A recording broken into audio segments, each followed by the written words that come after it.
இந்த நாளிலே நமக்கு ஒரு காரியத்தை வாக்கு பண்ணுகிறார். அசைவில்லாத ராஜ்யம். ஆமென் சொல்லுங்க, ஆமென் சொல்லுங்க. அந்த ராஜ்யத்தை சுதந்திரித்துக் கொள்ள நீங்களும் நானும் என்ன செய்ய வேண்டும் என்பதுதான் இந்த நாள் தியானமாய் கர்த்தர் நமக்கு முன்பதாக நிறுத்தி இருக்கிற வேத தியானமாய் இருக்கிறது. அல்லேலூயா. இன்னொரு காரியம் இன்னும் மாத்தீங்களே 31ஆம் சங்கீதத்திலே 19-20 வசனங்களே. உமக்கு பயந்தவர்களுக்கும் மனுபுத்திரருக்கு முன்பாக உம்மை நம்புகிறவர்களுக்கும் நீர் உண்டு பண்ணி வைத்திருக்கிற உம்முடைய நன்மை எவ்வளவு பெரிதாக இருக்கிறது. அல்லேலூயா. கரகத்திலே நமக்காக ஆயத்தப்படுத்தி வைத்திருக்கிற நன்மைகள் பெரிய நன்மைகள். அது ஒரு நன்மை அங்க கீழே சங்கீதக்காரன் குறிப்பிடுறான் பாருங்க, வாசிங்க. மனுஷனுடைய அகங்காரத்திற்கும் நல்ல கவனிங்க, மனுஷனுடைய அகங்காரத்திற்கும் அவர்களை உமது சமூகத்தின் மறைவிலே மறைத்து உங்களுடைய சமூகத்தின் மறைவிலே மறைத்து நாவுகளின் சண்டைக்கு நல்ல கவனிங்க, நாவுகளின் சண்டைக்கு அவர்களை விலக்கி உமது கூடாரத்திலே ஒழித்து வைத்து காப்பாற்றுகிறீர். அல்லேலூயா, அல்லேலூயா. நல்லா கவனிங்க. உங்களுக்கு விரோதமா நாவினால சண்டை போடுறவங்க, வாய் வார்த்தைகளால உங்களை திட்டுகிறவங்க, உங்களை இலக்காரமாய் பார்க்கிறவங்க, உங்களை ஏளனமாய் பேசுகிறவங்க, உங்களுக்கு விரோதமாய் தூஷணமாய் உங்களை தூஷிக்கிறவங்க, அப்படிப்பட்டவர்களுடைய அந்த நாவின் சண்டைக்கு உங்களையும் என்னையும் விலைக்கு பாதுகாக்கிறது மாத்திரமல்ல, தன்னுடைய கூடாரத்திலேயே கொண்டு போய் மறைத்து வைத்துக் கொள்கிறார். அல்லேலூயா, அல்லேலூயா. ஆண்டவருடைய கூடாரத்தை உங்களுக்கு விரோதமான மனுஷனோ இல்ல உங்களுக்கு விரோதமா ஏவி விடப்பட்ட ஒரு பொல்லாத பிசாசோ நெருங்கிட முடியுமா? தேவனுடைய கூடாரத்தை நெருங்க முடியுமா? உங்களை கொண்டு போய் ஆண்டவர் தன்னுடைய கூடாரத்துல எனக்கு பயப்படுகிற மகன், இவன் எனக்கு பயப்படுகிற மகன், இதோ இவர்களை நான் கொண்டு போய் என் கூடாரத்திலே மறைத்து வைத்துக் கொள்வேன். இவர்களுக்காக எதிராய் வாதாடுகிற வழக்காடுகிற பொல்லாத நாவுகள் இவர்களை எந்த விதத்திலும் பாதிக்காதபடிக்கு நான் பாதுகாத்துக் கொள்வேன் சொல்லி ஆண்டவர் அக்கறையோடு கூட தேவ சமூகத்திலே தன்னை தேடி கொண்டு வந்து அந்த கூடாரத்துல மறைச்சு வச்சதுக்கு அப்புறம் உங்களுக்கு விரோதமா பேசுறவங்க ஜெயம் எடுக்க முடியுமா? சொல்லுங்க, சொல்லுங்க. உங்களுக்கு விரோதமாக ஏவி விடப்பட்ட பொல்லாத ஏவல் பிசாசுகள் உங்களுடைய தன்னுடைய காரியத்தை உங்க மேல ஜெயம் எடுக்க முடியுமா? முடியவே முடியாது. கர்த்தருக்கு பயப்படுகிற ஒரு பயத்தை மாத்திரம் நம்ம பெற்றுக்கொண்டா போதும். கர்த்தருக்கு பயப்படுகிற அந்த பயத்தை பெற்றுக்கொண்டால் போதும். இன்னொரு காரியத்தை பிரசங்கி தன்னுடைய வசனத்துல சொல்லுவா பாருங்க. இது நீங்க முதலாவது நீதிமொழிகள் 1ஆம் அதிகாரத்துல பார்த்தோம். கர்த்தருக்கு பயப்படுகிறே ஞானத்தின் ஆரம்பம் சொல்லி, அது ஆரம்பம் மாத்திரமல்ல, கர்த்தருக்கு பயப்படுகிறது முடிவு. அதுதான் வாசிக்கலாம். 12ஆம் அதிகாரம் பிரசங்கியின் புத்தகம் 12ஆம் அதிகாரம் 13ஆம் வசனத்தை வாசிங்களே. காரியத்தின் கடைத்தொகையை நல்ல கவனிங்க. காரியத்தின் கடைத்தொகையை கேட்போமாக. தேவனுக்கு பயந்து, நல்ல கவனிங்க, தேவனுக்கு பயந்து அவர் கற்பனைகளை அவர்களுடைய கற்பனைகளை கைக்கொள். எல்லா மனுஷர் மேலும் விழுந்த கடமை இதுவே. அல்லேலூயா, அல்லேலூயா. கர்த்தருக்கு பயப்படவும் அவருடைய கற்பனைகளுக்கு கீழ்ப்படிய வேண்டியதும் எல்லா மனுஷர் மேலையும் விழுந்த கடமை. இன்னைக்கு இதெல்லாம் செய்ய மறந்து போன நிலைமையில கிறிஸ்தவர்கள் கூட இந்த அசைவில்லாத ராஜ்யத்தை, இந்த நித்திய ஜீவனை பெற்றுக்கொள்ள தங்களால் ஏதாவது சாதிக்க முடியும் என்று சொல்லி சாமர்த்தியத்தை பயன்படுத்தி கொண்டிருக்கிறீங்க. நிறைய பேரு தன்னால ஏற்ற பிரயாசங்களை எடுத்துக்கொண்டிருக்கிறீங்க. ஏதோ உங்களுடைய பக்தி தான், நீங்க ஆராதிக்கிற ஆராதனை தான், நீங்க செய்கிற நன்மை தான், நீங்க சென்று கொண்டிருக்கிற நல்ல தான தர்மங்கள் தான் உங்களை கொண்டு போய் இந்த அசைவில்லாத ராஜ்யத்துக்குள்ளே சேர்த்திரும் என்று சொல்லி ஒரு நம்பிக்கையோடு கூட நடந்து கொண்டிருக்கிறவர்கள் இன்றைக்கு திருச்சபைகளிலும் அநேகர் காணப்படுகிறீங்க. ஆனா இந்த நம்பிக்கையை நீங்க உங்களுக்காக சகலத்தையும் செய்து முடித்து ஆண்டவர் வருவர் திருவையின் வழியாய் இந்த அசைவில்லாத ராஜ்யத்தை நமக்கு ஆயத்தம் பண்ணி வைத்திருக்கிறார். அவர் சகலத்தையும் செய்து முடித்து விட்டார். இன்றைக்கு எனக்கு இருக்கிற ஒரே ஒரு கடமை, அவருக்கு பயப்படுகிற பயத்தோடு கூட நான் வாழ வேண்டும். நான் வாழ வேண்டும். என் பிள்ளைகளை நான் அப்படியே அந்த கர்த்தருக்கு பயப்படுகிற பயத்தோடு கூட நான் வாழ்விக்க இந்த பூமியிலே வாழ கற்றுக் கொடுக்க வேண்டும். இதுதான் நீங்க எடுத்துக்கொள்ள வேண்டிய நிபந்தனை. இதுதான் உங்களுக்கு முன்பதாக ஆண்டவர் இயேசு வைத்திருக்கிற நிபந்தனை. நீங்க எந்த பிரயாசம் எடுத்து கட்சிக்கு வரும்போது வாசல்ல திருவோடு ஏந்தி காத்திருக்கிற 20 பிச்சைக்காரனுக்கு 20 பேருக்கு ஆளுக்கு 50 காசை போட்டுட்டு போயிட்டா நமக்கு இந்த பரலோகத்துல இடம் கிடைச்சிடும். அந்த நம்பிக்கை அவநம்பிக்கை, அது ஒரு மூட நம்பிக்கை. காம்பவுண்டுக்கு வெளியில இருக்கிறவங்க செய்யலாம், உள்ள வந்தவங்க, புதுப்பிக்கப்பட்ட நிலைமையில் இருக்கிறவங்க, ஆண்டவர் இயேசு கிறிஸ்துவின் ரத்தத்தினாலே கழுவப்பட்ட ஜாதி ஜனம் அப்படி நடந்து கொள்ள வேண்டிய அவசியம் இல்லை. எனக்கு ஒரு நிபந்தனை இருக்கிறது, எனக்கு ஒரு நிர்பந்தம் இருக்கிறது. நான் இந்த கர்த்தருக்கு பயப்படுகிறேன், பயத்தோடு கூட வாழ வேண்டும். அல்லேலூயா. கடைசியா ஒரே ஒரு காரியத்தை மாத்திரம், கர்த்தருக்கு பயப்படுகிற மனுஷனுக்கு என்ன காரியம் என்று சொல்லி பிரசங்கி 8ஆம் அதிகாரத்தினுடைய 12வது வசனத்தை வாசித்து அடுத்த ஒரு காரியத்துக்குள்ள நம்ம கடந்து போக போகிறோம். பாவி 100 தரம் பொல்லாப்பை செய்து நீடித்து வாழ்ந்தாலும் நல்லா கவனிங்க. பாவி 100 தரம் பொல்லாப்பை செய்து நீடித்து வாழ்ந்தாலும் என்ன? தேவனுக்கு அஞ்சி அவருக்கு முன்பாக பயந்திருப்பவர்களே நன்றாய் இருப்பார்கள். கரங்களை தட்டுகிறேன். நீங்க தான் அவங்க. கர்த்தருக்கு பயந்து கர்த்தருக்கு முன்பதாக உங்களுடைய வாழ்க்கையிலே ஒரு பயமுள்ள ஜீவியத்தை ஜீவித்துக் கொண்டிருக்கிறேன். நீங்கள் யாரா இருந்தாலும் நீங்களே நல்லா இருப்பீங்க.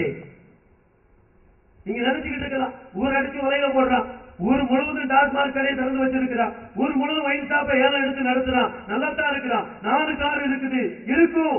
ஆனா அங்க கிருபை இருக்காது. அது கிருபை இருக்காது. இன்னும் சொல்லுவீங்க, ஐயோ என் கூட தான் இருக்கிறாருங்க, என் கூட தான் ஞானஸ்தானம் எடுத்தாரு, இன்னும் ஒரு நாள் கூட ஞாயிற்றுக்கிழமை ஆலயத்துக்கு வர மாட்டேங்கிறாரு, கடையை விட்டு கல்லாப்பட்டியை விட்டு இறங்கவே மாட்டேங்கிறாரு, நல்லா கல்லாப்பட்டியை கெட்டியா புடிச்சுக்கிட்டு பண்டிகை ஆராதனைக்கு வர்றதில்லை, ஞாயிற்றுக்கிழமை ஆராதனைக்கு வர்றதில்லை. ஆனா கண்ணும் கருத்துமா உழைக்கிற மனுஷன் 4 வீடு கட்டி வாடகைக்கு விட்டு இருக்கிறாரு, இல்ல 2 கல்யாண மண்டபத்தை கட்டி வச்சிருக்கிறாரு. கட்டி விடுவார், வரும், கொடுக்க முடியும், நல்லா வாழ்வாங்க, பெற்றுக் கொள்வாங்க. கிருபை இருக்காது. நல்லா நீங்க அதை தெரிஞ்சுக்கணும்னா ஒரே ஒரு வசனத்தை சுட்டி காட்டுகிறேன். ரோமருக்கு எழுதின நிருபம் 4ஆம் அதிகாரம் 4ஆம் வசனத்தை வாசிங்க பார்க்கலாம். 4ஆம் வசனத்தை வாசிங்க பார்க்கலாம். பிரயாசம் எடுத்து இன்னும் ஓடி ஓடி உழைக்கிற மனுஷனுக்கு அவருக்கு உரிய கூலியை கர்த்தர் கொடுத்து விடுவார், மறுக்கவே மாட்டார். எனக்காக யாவையும் செய்து முடித்திருக்கிறார். நான் அவருக்கு ஒரு பயந்த வாழ்க்கை வாழணும், அவர் மேல பக்தி வைத்த வாழ்க்கை வாழணும், அவரை நான் ஆராதிக்க பழகிக் கொள்ள வேண்டும், நான் ஆராதிக்க தவறாமல் ஆராதிக்க வேண்டும் என்கிற நிபந்தனையற்ற ஓட்டம் ஓடி கிரியை செய்து தன் உழைப்பை நம்பி ஓடிக்கொண்டிருக்கிற மனுஷனுக்கு வருகிற பலன் அது கூலி. ஆண்டவர் சொல்லியிருக்கிறார், வேலையால் கூலிக்கு பாத்திரவான். ஆமென் சொல்லுங்க, ஆமென் சொல்லுங்க. வேலையால் கூலிக்கு பாத்திரவானா இருக்கிறான் என்று சொன்ன ஆண்டவர் அவன் எடுத்துக்கொண்ட பிரயாசத்தை அவர் சொன்ன வார்த்தையின்படியே அவனுக்கு செலுத்தி விடுவார். ஆனா அங்க கிருபை இருக்காது. என்றைக்கோ ஒரு நாள் திடீர்னு விழுந்து கிடப்பார், திடீர்னு வீதியில வந்து நிற்பார். எப்படி விழுந்தேன்னு அவருக்கும் தெரியாது, அவரை சுற்றி இருக்கிற ஜனங்களுக்கும் தெரியாது. அவருடைய வீழ்ச்சி. இதைத்தான் நான் நிறைய பிரசங்க பீடங்கள்ல யாராவது பைபிள் வசனத்தை ஒரு பக்கம் இன்னொரு பக்கம் திருக்குறளை வச்சுக்கிட்டு அதையும் இதையும் சம்பந்தப்படுத்தி பேசுகிற பிரசங்கியார்களை, போதகர்களை நான் நிறைய நேரங்கள்ல கண்டிக்கிறேன், கண்டனம் பண்ணுகிறேன். நிறைய நிகழ்வுகள் நடந்திருக்குது. என்ன காரணம் தெரியுமா? என்ன ஒரு காரியத்திற்காக நானும் பள்ளிக்கு சென்றிருக்கிறேன், நானும் திருக்குறளை படித்திருக்கிறேன், நானும் திருக்குறளை மரியாதை வைக்கிறேன். திருக்குறளை இந்த தேசத்துல எத்தனை பெரிய மனிதர்கள் போற்றினாலும் அந்த மனிதர்களை நான் மதிக்கிறேன். ஆனா ஒரு காரியத்தை என்னாலே வேதத்துக்கு புறம்பாய் இருக்கிறபடியினாலே அதை நான் ஏற்றுக்கொள்ள முடியாது என்று சொல்லி நான் வாதாடி இருக்கிறேன். அங்கே சொல்லுவார் திருவள்ளுவர், தெய்வத்தால் ஆகாதெனினும் முயற்சி மெய்வருத்தே கூலி தரும். இங்க என்ன சொல்லிக் கொடுக்கப்படுகிறது? கடவுளே நீ முடியலன்னு சொன்னாலும், நீ பிரயாசம் எடுத்தால், நீ முயற்சி செய்தால் உன்னாலே சாதிக்க முடியாதது ஒன்றுமில்லை என்று சொல்லி மாமிசமானதை புயபலமாக்க கற்றுக் கொடுக்கிறது. ஆனால் வேதம் கொடுக்கிற விதத்துல வேதம் எங்கேயும் அப்படி சொல்லவே இல்லை. விரும்புகிறவனாலும் அல்ல, ஓடுகிறவனாலும் அல்ல, இறங்குகிற தேவனாலே ஆகும். விதைக்கிறவனாலும் அல்ல, நீர் பாய்ச்சுகிறவனாலும் அல்ல, விளைய செய்கிற தேவனாலே ஆகும். பலத்தினாலும் அல்ல, பராக்கிரமத்தினாலும் அல்ல, கர்த்தருடைய ஆவியினாலே ஆகும். அல்லேலூயா, அல்லேலூயா, அல்லேலூயா. அதனால என்னுடைய பலம், என் பிரயாசம், நான் எடுத்துக்கொள்கிற முயற்சி, நல்ல வாழ்க்கை வாழ்வேன். பூமிக்குரிய செல்வத்தை நீ பெற்றுக்கொள்ள முடியும். நீ உழைத்த உழைப்புக்கு ஏற்ற கூலியை கர்த்தர் அனுமதிப்பார். நீ உன் கல்லாப்பட்டி நிறைய நிறைத்து வைத்துக் கொள்வேன். உன் பேங்க் கட்டானா நிரம்பியே இருக்கும். ஆனா கிருபை யாரை நெருங்கி இருக்கும்? கர்த்தரை நம்பி இருக்கிறவனையோ கிருபை சூழ்ந்து கொள்ளும். ஆமென் சொல்லுங்க, ஆமென் சொல்லுங்க. கர்த்தருக்கு பயப்படுகிற பயமுள்ள ஒரு வாழ்க்கையை கர்த்தர் இன்றைக்கு உங்களுடைய வாழ்க்கையிலே, உங்களுடைய ஆவிக்குரிய வாழ்க்கையிலே ஏதோ ஒரு வழக்கத்தின்படி ஆலயத்துக்கு வராம, ஏதோ ஒரு வழக்கத்தின்படி ஜெபிக்காம, ஏதோ ஒரு வழக்கத்தின்படி வேதத்தை திறந்து வாசிக்காம, கர்த்தருக்கு பயப்படுகிற பயத்தோடு கூட என் தேவனுக்கு அஞ்சு நடந்து கர்த்தர் கொடுக்கிற ஒரு பெரிய பாதுகாப்பை நானும் என் பிள்ளைகளும் என் சந்ததிகளும் பெற்றுக்கொள்ள வேண்டும். எனக்கு எதிராக எத்தனை மனுஷன் தூத்தி பேசினாலும் சரிதான், எனக்கு எதிராக எத்தனை மனுஷன் ஏவி எழுப்பி வேண்டாத செய்வனைகளை செஞ்சாலும் சரிதான், பில்லி சூரிய வல்லமைகளை எனக்கு எதிராக அனுப்பினாலும் சரிதான், நான் கர்த்தருக்கு பயந்திருக்கிறேன், நான் நீடித்து சுகமாய் வாழ்ந்திருப்பேன். அந்த நிச்சயத்தை நீங்க இன்றைக்கு பெற்றுக் கொள்ளணும். அப்படி ஒரு காரியத்தை உங்களுக்கு புதுப்பிக்கும்படியாய் கர்த்தர் உங்களை கற்று அழைத்து வந்திருக்கிறார். ஆமென் சொல்லுங்க. அல்லேலூயா. இரண்டாவதா பக்தியோடு. இரண்டாவது வசனத்தில் வாசிச்சோம். வாசிங்க பிரதர் 12:28. அசைவில்லாத ராஜ்யத்தை பெற்றுக்கிற நாம் முதலாவது பயத்தோடும் அப்புறம் பக்தியோடும். அல்லேலூயா, அல்லேலூயா. இது என்ன பக்தி? தோல்ல இருக்கிற துண்டை அப்படி இறக்கி இடுப்புல கட்டிட்டா அதுக்கு பேர் பக்தியா? சொல்லுங்க. நிறைய பேர் நம்ம ஆளுகளும் செய்வாங்க. சர்ச்சுக்கு முன்னாடி வந்து இப்படி இப்படி போட்டு பாத்தீங்கன்னா கர்த்தருக்கு பயப்படுகிற பக்தியை வெளிப்படுத்துகிற விஷயம். ஆனா தேவன் ஆண்டவர் அப்படிப்பட்ட மாய்மாலமான வெளியரங்கமான சரீர பிரகாரமாய் நீ வெளிப்படுத்துகிற பக்தியை அல்ல, உன் உள்ளான இருதயத்திலே நீ நடப்பிக்கிற கிரியைகளிலே தேவ பக்தியை விளங்க பண்ண வேண்டும் என்று விரும்புகிறார். வாசிக்கலாம். யாக்கோபு எழுதின நிருபம் 1 அதிகாரம் 26-27 வசனங்கள். உங்களில் ஒருவன் தன் நாவை அடக்காமல், உங்களில் ஒருவன் தன் நாவை அடக்காமல் தன் இருதயத்தை வஞ்சித்து தன்னை தேவ பக்தி உள்ளவன் என்று எண்ணினால் அவனுடைய தேவ பக்தி வீணாயிருக்கும். திக்கற்ற பிள்ளைகளும், நல்ல கவனிங்க, திக்கற்ற பிள்ளைகளும் விதவைகளும் படுகிற உபத்திரவத்திலே அவர்களை விசாரிக்கிறதும் உலகத்தால் கரைபடாதபடிக்கு தன்னை காத்துக் கொள்ளுகிறதுமே பிதாவாகிய தேவனுக்கு முன்பதாக மாசில்லாத சுத்தமான பக்தியாயிருக்கிறது. அல்லேலூயா. முதலாவது ஒரு பிரயோஜனமற்ற பக்தி இருக்குது. நாவை அடக்காம எதை வேணாலும் வள வள வளன்னு பேசிக்கிட்டே இருக்கிறது, யார வேணாலும் என்ன வேணாலும் பேசுறது. சிலர்லாம் பாத்தீங்கன்னா தேவ பிள்ளைகள் கூட செல்போன் வந்ததுக்கு அப்புறம் எடுத்து இந்த போதீங்கன்னா மணிக்கணக்கா பேசுறவங்க இருக்கிறீங்க. சொற்களின் மிகுதியில் என்ன உண்டாயிரும்? பிசாசுடைய தந்திரங்க. கர்த்தரை ஆராதிக்கிற பிள்ளைகளை உன்னை எந்த விதத்திலும் எந்த பாவம் செய்ய முடியலன்னா கடைசியா பாப்பான் உன் நாவினாலே உன்னையே குற்றப்படுத்தும்படியா, உன் நாவின் வார்த்தைகளினாலே நீ பாவத்தை செய்யும்படியாய் உன்னை தூண்டுவதற்கு அநேக இடத்துல போன யாரை பார்த்தாலும் உன் வார்த்தையை மாத்திட்டாலே உன் வாழ்க்கை நிறைய பேருடைய வாழ்க்கையில மாறிடும்.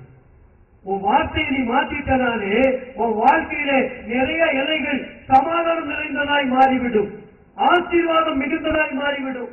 நிறைய பேருடைய ஆசீர்வாதத்திற்கு தடை அவங்களுடைய நாவு. அது பிரசங்கியில சொல்லப்பட்டிருக்குன்னு நினைக்கிறேன். 5ஆம் அதிகாரமா வாசிங்க பிரதர். இந்த பிரசங்கி உன் மாம்சத்தை பாவத்துக்குள்ளாக்க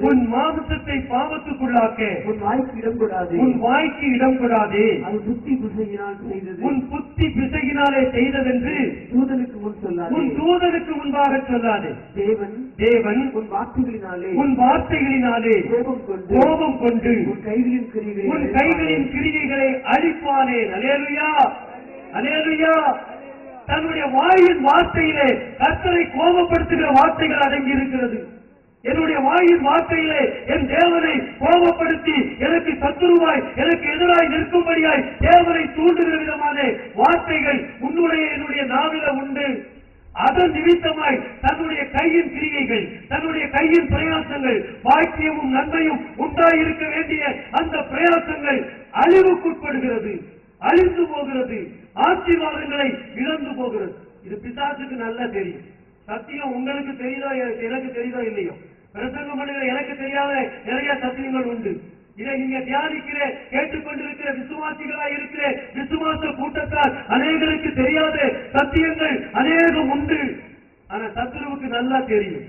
இவன் வாய மாத்திரம் கிண்டி விட்டுட்டா போதும், இவன் வாயாலே கெடுத்துடலாம், இவன் வாயின் வார்த்தையினாலே உன் பக்தியை வீணான ஒரு பிரயோஜனமற்ற பக்தியாய் மாற்றிவிடலாம் என்பது அந்த பிசாசுக்கு தெரியும். அந்த பிசாசு அதை அறிந்து வைத்திருக்கிறான். இன்னொரு வார்த்தை, தேவ சமூகத்திலே நீங்க பேசிக் கொண்டிருக்கிறது மாத்திரமல்ல, தூசணமாய் பேசுகிறது மாத்திரமல்ல, மற்றவர்களை தவிக்கிற வார்த்தை மாத்திரமல்ல, சாப்பிடுகிற காரியத்திலையும் வாயை பேணி பாதுகாத்துக் கொள்ளணும். அல்லேலூயா, அல்லேலூயா. ஆண்டவர் சொல்லியிருக்கிறார், இந்த ராஜ்யத்துக்குள்ள நீ வரணும்னு சொன்னா மத்தேயு 5ஆம் அதிகாரம் 20ஆம் வசனத்தை வாசிங்களே. இந்த அசைவில்லாத ராஜ்யத்துக்குள்ளே நீ வரணும்னு சொன்னா ஒரு நீதியை நீ கை கொள்ள வேண்டும், ஒரு நீதியை நீ கடைபிடிக்கணும். மத்தேயு 5ஆம் அதிகாரம் 20ஆம் வசனத்திலே ஆண்டவரே சொல்லியிருக்கிறார், வாசிங்க பார்க்கலாம். வேதபாரகர் பரிசேயர் என்பவர்களுடைய நீதியிலும் உங்கள் நீதி அதிகமாய் இராவிட்டால் பரலோக ராஜ்யத்தில் பிரவேசிக்க மாட்டீர்கள். அல்லேலூயா. அது என்ன பரிசேயர் நீதி, வேதபாரகர் நீதி? லூக்கா 18ஆம் அதிகாரம் 12ஆம் 10ஆம் வசனத்திலிருந்து அப்படியே வாசிக்க பார்க்கலாம். லூக்கா 18ஆம் அதிகாரம் 10 முதல் 14 வரைக்கும் உள்ள வசனங்கள். 2 மனுஷர் ஜெபம் பண்ணும்படி தேவாலயத்திற்கு போனார்கள்.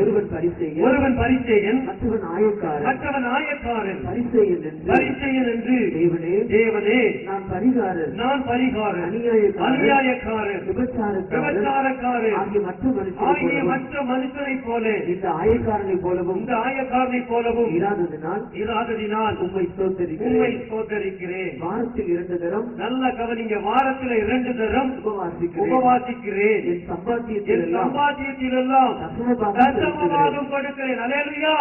இங்க சொல்லப்பட்டிருக்கிற நீதியிலே அவன் தன்னுடைய நீதியை நிலைநிறுத்தி பேசும்போது சொல்லுகிறான், நான் வாரத்திலே 2 தரம் உபவாசிக்கிறேன். ஆண்டவர் சொல்லுகிறார், இவர்களுடைய நீதியிலும் உன் நீதி அதிகமாக இராவிட்டால் இந்த அசைவில்லாத ராஜ்யத்திற்குள்ளே நீ பிரவேசிக்க முடியாது. வாயை கட்டுப்படுத்தணும், வாயை கடக்கணும். நிறைய பேருக்குள்ள இப்ப என்ன வியாதி தெரியுமா? சக்கர வியாதி. இது என்ன தெரியுமா? பிசாசு தேவ சமூகத்திலே நாம அந்த ராஜ்யத்திற்குள்ள நுழைய விடாம தடுக்கிறதற்கு மனு குலத்தை தடுக்கிற இன்னொரு தடை. உபவாசம் பண்ணீங்களா சிஸ்டர்? இல்ல பிரதர், நான் சுகரு, எனக்கு சக்கர வியாதி இருக்கிறதுனால டாக்டர் சொல்லிட்டாரு, நீங்க என்ன செய்யக்கூடாது, விருந்துக்கும் போகக்கூடாது, விரதம் இருக்கவும் கூடாது. இத ஸ்லோகம் மாதிரி நீங்க சொல்லிக்கிட்டே இருக்கணும், நீங்க நினைச்சுக்கிட்டே இருக்கணும் அப்படின்னு சொல்லி எங்க டாக்டர் என்ன செக் பண்ண டாக்டர் சொல்லி இருக்கிறார். உண்மைதான். ஆனா சத்துரு ஒரு திட்டத்தோடு கூட இந்த வியாதியை மனு சமுதாயத்திற்குள்ளே அனுமதித்திருக்கிறார். தேவனுடைய ராஜ்யத்திலே பரிசேயர் அந்தவருடைய வேதபாரகருடைய நீதியிலும் அதிகமாக இராவிட்டால் நீ தேவனுடைய ராஜ்யத்தை சுதந்திரிப்பதில்லை. அந்த அசைவில்லாத ராஜ்யத்திற்குள்ளே நுழையவே முடியாது. காரணம் என்ன? வாயை கட்டுப்படுத்தணும். பெருந்தீனி நிறைய பேருக்கு பாத்தீங்கன்னா எப்ப பார்த்தாலும் நொறுக்கு தீனி இருந்துகிட்டே இருக்கணும், எப்ப பார்த்தாலும் எதையாவது சாப்பிட்டுக்கிட்டே இருக்கணும். இது கடைசி நாட்களின் அடையாளம். நான் சொல்லல, ஆண்டவர் வேதத்தில் அடையாளம் என்று சொல்லப்பட்டிருக்கிறதுலே ஆண்டவரே சொல்லி இருக்கிறார். கடைசி காலத்தின் அடையாளம். லூக்கா என்பவர் எழுதின சுவிசேஷம் 21ஆம் அதிகாரம் 34ஆம் வசனத்திலே அது ஒரு அடையாளத்தில் ஒரு அடையாளமாய் சொல்லப்பட்டிருக்கிறது. பெருந்தீனி கடைசி கால அடையாளம். பெருந்தீனிக்கு உன்னையோ உன் பிள்ளைகளையோ உட்படுத்தாத. கொஞ்சமாவது உபவாசம் இருக்க கற்றுக்கொள். வசனத்தை நீங்க வாசி தெரிஞ்சு கொள்ளுங்க. வாசிக்கிறது, உங்கள் இருதயங்கள் பெருந்திண்டியினாலும் வெறியினாலும் லௌகீக கவலைகளினாலும் ஆரம் அடையாதபடிக்கு நீங்கள் இணையாத நேரத்தில் அந்த நாள் உங்கள் மேல் வராதபடிக்கும் எச்சரிக்கையாயிருங்கள். எச்சரிக்கப்படுகிற எச்சரிப்பிலே பெருந்தீனியும் அடங்கி இருக்கிறது. பெருந்தீனியும் எச்சரிப்பின் அடையாளத்தில் இருக்கிறது. எச்சரிக்கப்படுகிற ஆண்டவருடைய வார்த்தையிலே பெருந்தீனியும் அடங்கி இருக்கிறது. இன்னைக்கு என்னால சாப்பிடாம இருக்க முடியாது. நான் உபவாசம் இருக்குன்னு நினைச்சது, இன்னைக்கு தான் எனக்கு ரொம்ப பசி ஓவர் ஆகிடுச்சா, சாப்பிட்டேன்னா ஒரு குற்ற உணர்வுக்குள்ளாகிட்டேன், ஜபத்தை நிறுத்திட்டேன். இது நீங்க செய்யல, சத்துரு உங்களுக்குள்ளே கிரியையை நடத்திட்டு கொண்டிருக்கிறான். நீங்க பிசாசுக்கு கொஞ்சம் இடம் கொடுக்குறீங்க, அப்படியே நாக்குல அப்படியே ருச்சியை அப்படியே நுழைச்சு பாக்குறீங்க, அப்படியே சாப்பிட்டா எப்படி இருக்கும் அப்படின்னு சொல்லி அப்படியே அந்த சாப்பாட்டு மேல உங்க இருதயத்தை அப்படி லைட்டா திருப்புறீங்க. சத்துரு அப்படியே உங்களை வஞ்சித்து அந்த சாப்பிட வச்சு உங்களை குற்ற உணர்வுக்குள்ளாக்கி ஜபத்தை தடை செய்து விடுகிறான். அல்லேலூயா, அல்லேலூயா. உங்களுடைய பக்தி வீணான பக்தியாய், பிரயோஜனமற்ற பக்தியாய் மாறி போய் விடுகிறது. கர்த்தரை ஆராதிக்கிற ஜனம் தன் நாவை பேசுவதிலையும் அடக்கணும், சாப்பிடுகிறதுலையும் அடக்கணும். எத்தனை பேர் ஆமைன்னு சொல்லி ஏற்றுக்கொள்ளுகிறீங்க? எத்தனை பேர் ஆமைன்னு சொல்லி ஏற்றுக்கொள்ளுகிறீங்க? தேவ பக்தியின் அடையாளம் உன் நாவிலே இருக்கிறது.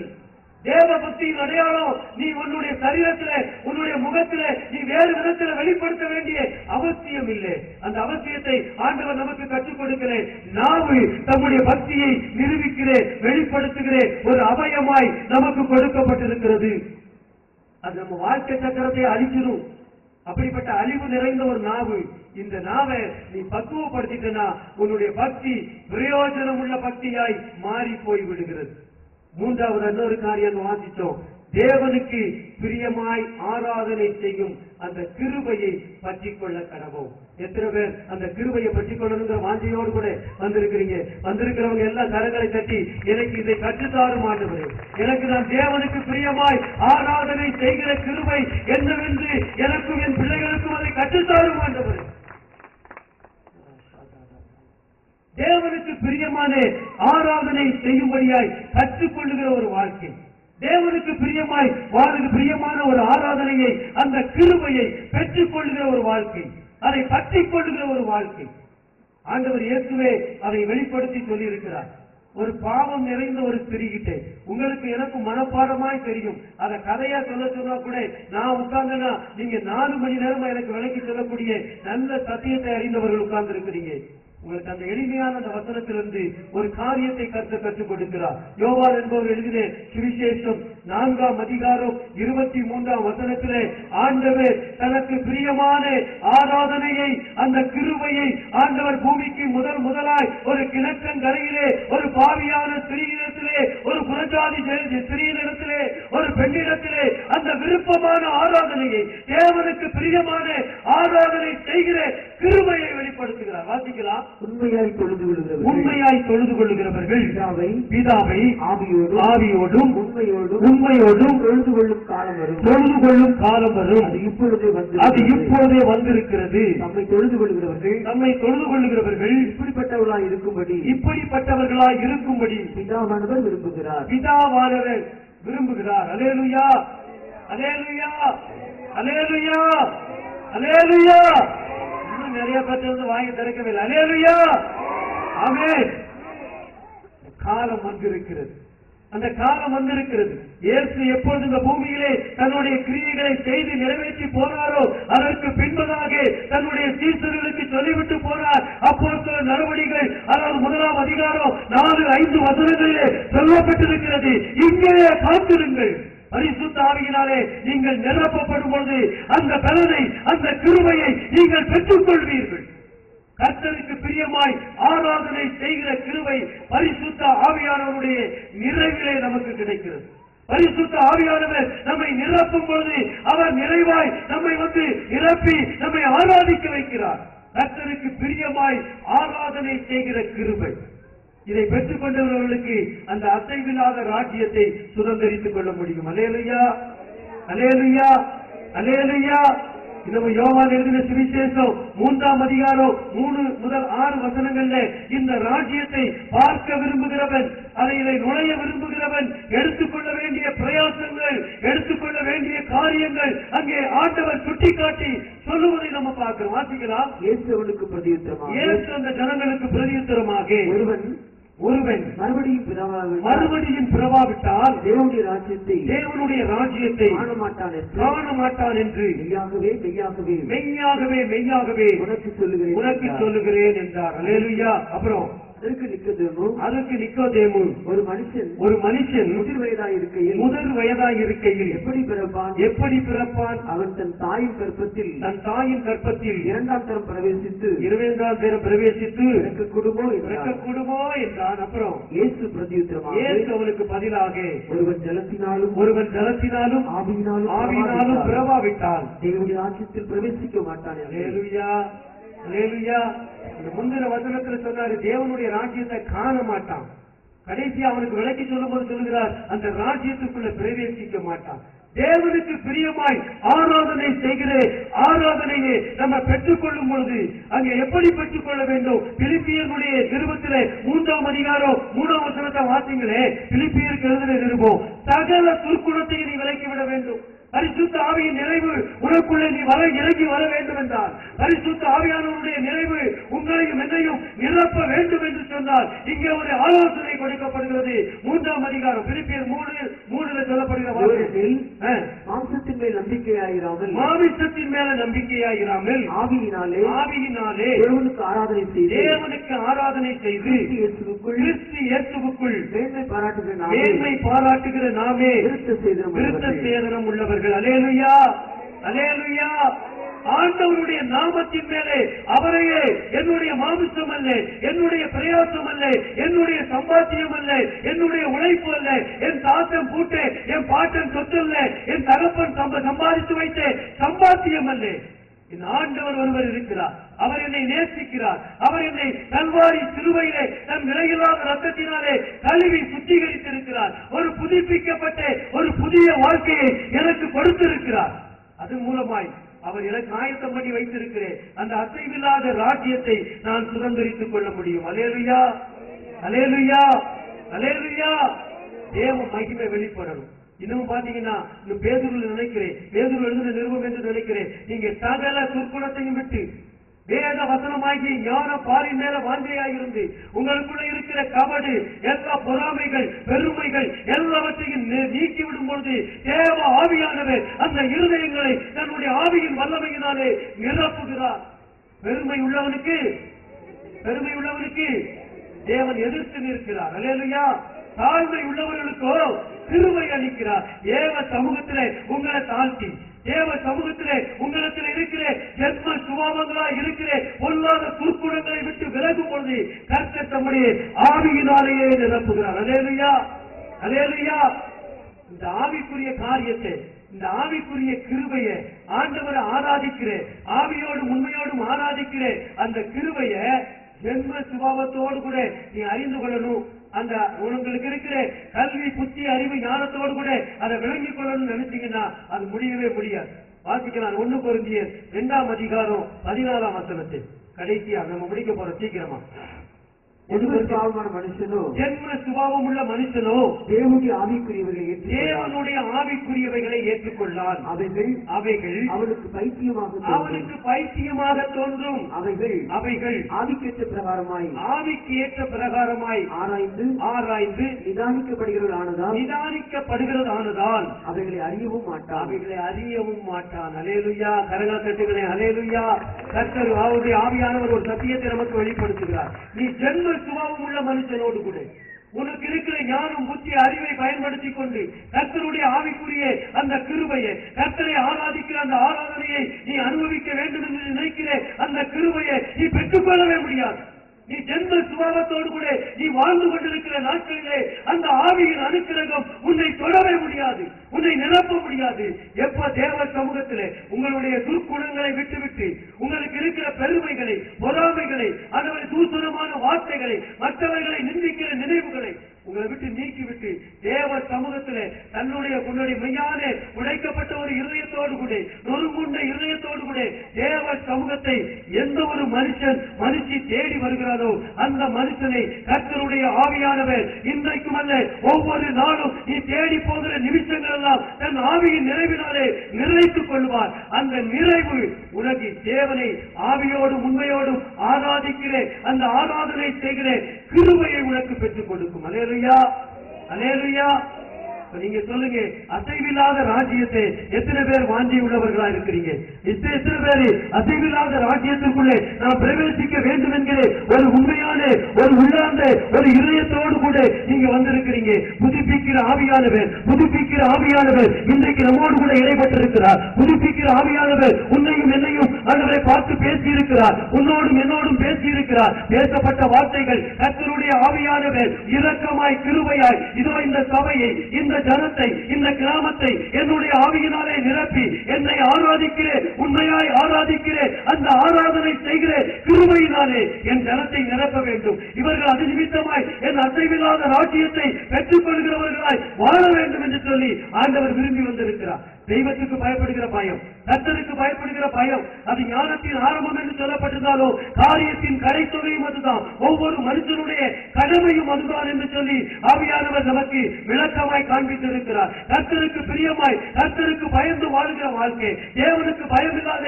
ஒரு வாழ்க்கை எனக்கு வேண்டாண்டவரே, எனக்கும் என் பிள்ளைகளுக்கும் கர்த்தருக்கு பயப்படுகிற ஒரு ஞானமுள்ள இருதயத்தை நீங்க எனக்கு தரணும். எத்தனை பேர் கேட்க போறீங்க? எத்தனை பேர் கேட்க போகிறீங்க?